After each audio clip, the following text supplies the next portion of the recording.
Showers, Brittany. That's all we're seeing at this hour, but there will be more showers and thunderstorms later on this afternoon. Still, though, I think we'll keep it all below severe limits. This is your view from the Eastern Plains from Lamar with our new Viero wireless network cameras. You can see a few clouds off in the distance, and those clouds are giving us some showers east of Lamar along Highway 50 and also along Highway 287 as you come out of Lamar heading down towards Springfield. So if your travel plans take you in this direction, or if you live in Lamar and you're heading over towards Kansas, this will be a small slowdown for you over the next little bit. As we zoom it out to the full range of the live HD Doppler radar, not much else to look at. Everything that you see around the radar site along that I-25 corridor or along I-70 coming out of Denver and heading towards Lyman is false at this point. Skyscan satellite and radar shows us those real showers. We saw a few in portions of Los Animas County earlier on. Those faded away, and now this other complex has developed in the Lamar area and points southwestward back into Los Animas County, just off to the north of Kim as we go through the early afternoon. Our Cornerstone Roofing and Gutter camera, Northgate and Bass Pro in Colorado Springs, shows us that there are some clouds, though, building up over the mountains. No showers yet, but at least there are some clouds, so eventually there will be a chance for showers later on.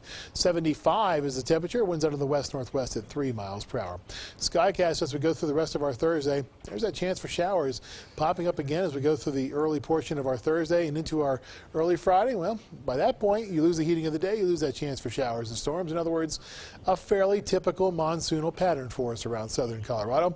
But the chances for showers and storms return on our Friday. Some of them could be on the strong side as we go through both this afternoon and tomorrow afternoon, but really the main threat is going to be for heavy amounts of rain as we continue to see that monsoonal moisture make its way into southern Colorado. As we talked about, pretty typical summertime stuff for us around the region. How much precipitation are we talking about? Not a huge amount unless you find yourself underneath one of these thunderstorms. Notice that the bullseyes are over the plains and over the mountains, especially as you head over towards the Wets and Sangres. Not too much in Colorado Springs, 3/100ths according to the Skycast, about a 1/6 of an inch in Cripple Creek. And we'll see a little bit more off to the west of Beulah. You see right there about 2/10 of an inch for you. And there will be somewhat lesser totals along 285 between Leadville and Salida. Lows tonight sitting in the upper 50s and lower 60s, 58 for the Springs, 61 in Pueblo, 60 in Canyon City. As we talked about up in the mountains, it'll be cooler, not surprisingly, sitting in the 40s and 50s for your lows. Spring 7-day forecast then, high temperatures topping out in the lower to middle 80s as we go through the weekend. Then we rise it up even further, drive it up just a shade into the mid to upper 80s. Lows are going to be sitting in the lower to middle 60s. Pueblo, you're in the upper 80s and lower 90s as we go through the weekend.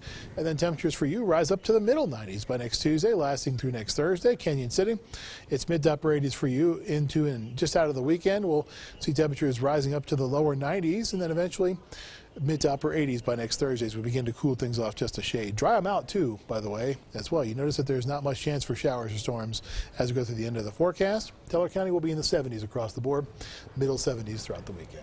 I've decided this sounds like it could be a great weekend for camping. Oh, yeah. I think so. Early plans are best as usual this time of the year, but I think it'll be a pretty good weekend. Just duck and dodge a few showers and storms. All right. Thanks, Jay. It's